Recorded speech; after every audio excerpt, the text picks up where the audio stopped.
तो नमस्कार।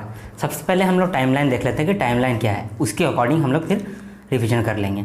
सबसे पहला है डिविडेंड का definition, payment of dividend without providing depreciation. Dividend and interim dividend का मास्टर चार्ट मैं आपको बताऊंगा। Sources of interim dividend, can dividend given out of free reserves, where dividend kept in abeyance, claiming of unclaimed dividend या फिर unpaid dividend. यही timeline है। तो let start. Definition of dividend, as per section 2 clause 35 the term dividend includes interim dividend, payment of dividend without providing for depreciation. Answer एक ही है, disallowed. ठीक है, फिर भी इसको पढ़ लेते हैं। No dividend shall be declared और paid by the company for any financial year except out of current year profit और previous year profit arrived after providing depreciation as per schedule 2 of the act, provided that while computing profit, notional gain or unrealized gain will be excluded. Okay, एक और बार पढ़ते हैं। No dividend shall be declared or paid by the company for any financial year except out of profit, current year profit or previous year profit arrived at after providing for depreciation, provided that while computing profit, notional gain and unrealized gain will be excluded. So you can see the master chart. Master chart में दो column बना हुआ है, एक dividend का, एक interim dividend का।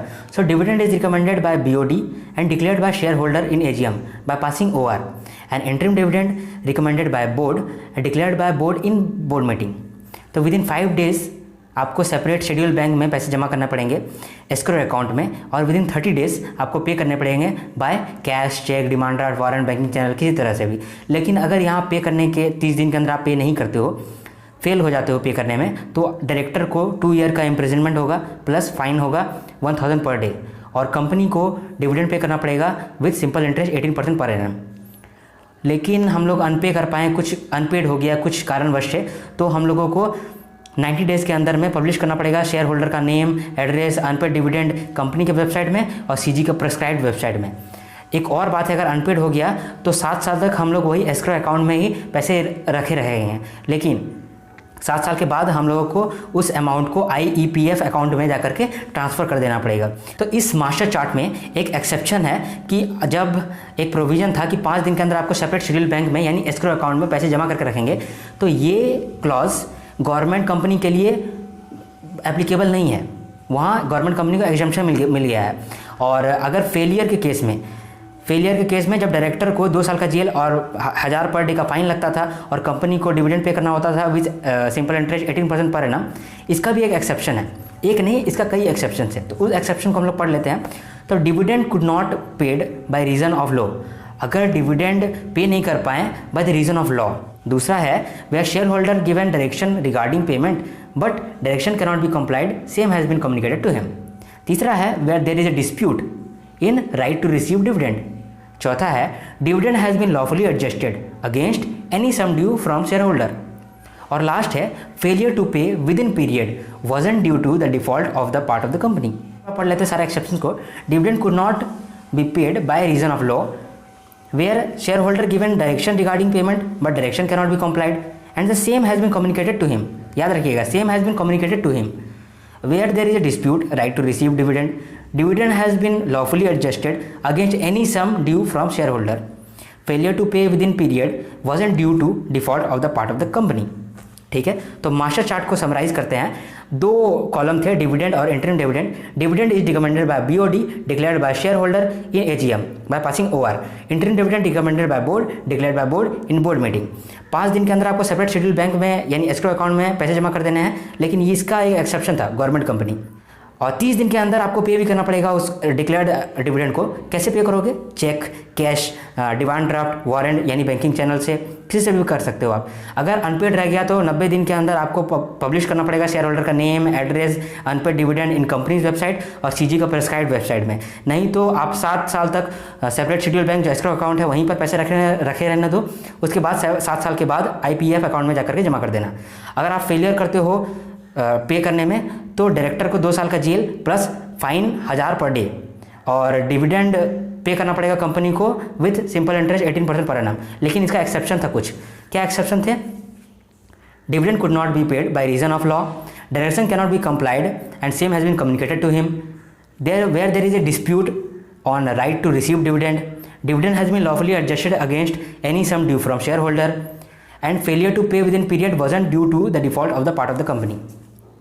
ठीक है, ये पूरा चार्ट को हम लोग समराइज कर चुके हैं. Sources of interim dividend, paid during the year और paid after the end of the financial year before AGM. तो paid during the financial year में क्या होगा, कहाँ से सोर्स होगा, टोटल पीएल और profit from beginning of the financial year till the end of the quarter immediately preceding. और after the end of the financial year before AGM में क्या होगा सोर्स, टोटल पीएल और करंट ईयर पीएल. ठीक है, एक और बार देखते हैं, सोर्सेज ऑफ इंटरिम डिविडेंड. कब कब इंटरिम डिविडेंड पे करते हैं, paid during the year, paid after the end of the financial year, before AGM. तो when paid during the financial year, total PL, profit from the beginning of the financial year till the end of immediately preceding quarter. And when paid after end of financial year before AGM, then total PL, current year PL. लेकिन अगर immediately preceding quarter में loss है और pay from PL, तो not exceeding average rate of dividend of immediately preceding 3 साल. Immediately preceding 3 साल का average rate of dividend है, तो आप ज़्यादा नहीं दे सकते हो अगर आपके करंट ईयर में लॉस है या फिर करंट क्वार्टर में लॉस है. ओके, इसके बाद हम लोग का टाइमलाइन में नेक्स्ट टॉपिक है, can dividend given out of free reserves. तो can dividend given out of free reserves in case of interim, not from all, only from total PL. In case of final, if loss in current year, then from free reserves, subject to following conditions. Conditions 4 हैं. सबसे पहला conditions, maximum dividend rate. Maximum dividend rate 3 साल का average rate of dividend से अधिक नहीं होना चाहिए. इमीडिएटली प्रीसीडिंग 3 साल का एवरेज रेट ऑफ डिविडेंड जितना था उससे ज़्यादा नहीं होना चाहिए. Maximum amount to be withdrawn from free reserves cannot exceed 1/10 of the PUSC plus FR.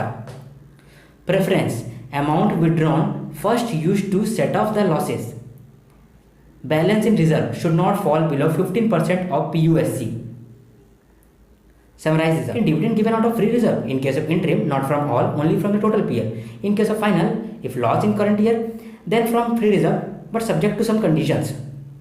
Maximum dividend rate should not exceed the average rate of immediately preceding 3 years. Maximum amount to be withdrawn from FR cannot exceed 1/10 of the PUSC plus FR.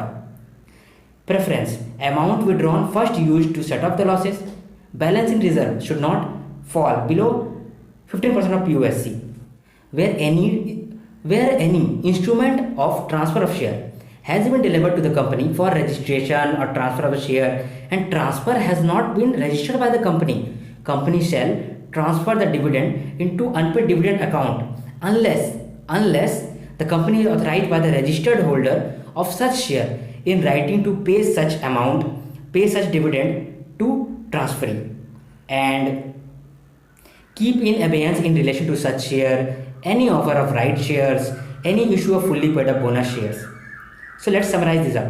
Where any instrument of transfer of share has been delivered to the company for registration or transfer of share and transfer has not been registered by the company shall transfer the dividend to unpaid dividend account unless the company is authorized by the registered holder of such share in writing to pay such dividend to transferee and keep in abeyance in relation to such shares any offer of right shares, any issue of fully paid up bonus shares. Where any instrument of transfer of share has been delivered to the company for registration or transfer of the share and transfer has not been registered by the company shall transfer the dividend to unpaid dividend account unless the company is authorized by registered holder of such share in writing to pay such dividend to transferee and keep in abeyance in relation to such share any offer of right share, any issue of fully paid up bonus share. Okay. So दोस्तों, सबसे अंत में आ गए हैं हम लोग, claiming of unclaimed unpaid dividend from IEPF authority. जो अमाउंट हम लोग IEPF अकाउंट में डाल दिए थे, जो 7 साल तक कोई भी क्लेम नहीं आया था तभी, उस अकाउंट से हम लोग दोबारा कैसे क्लेम कर सकते हैं. तो the application shall be accompanied by the following documents. Indemnity bond, authority may allow the claim up to ₹5,000. Documents in support of the claim, that is dividend warrant letter, proof of identity and proof of address. कोई भी unpaid dividend को claim करने के लिए proof of identity, proof of address तो बहुत ज़रूरी होता है. Documents in support of the claim that is dividend warrant letter, ये भी बहुत इंपॉर्टेंट है इस केस में। इंडेमनिटी बॉन्ड बहुत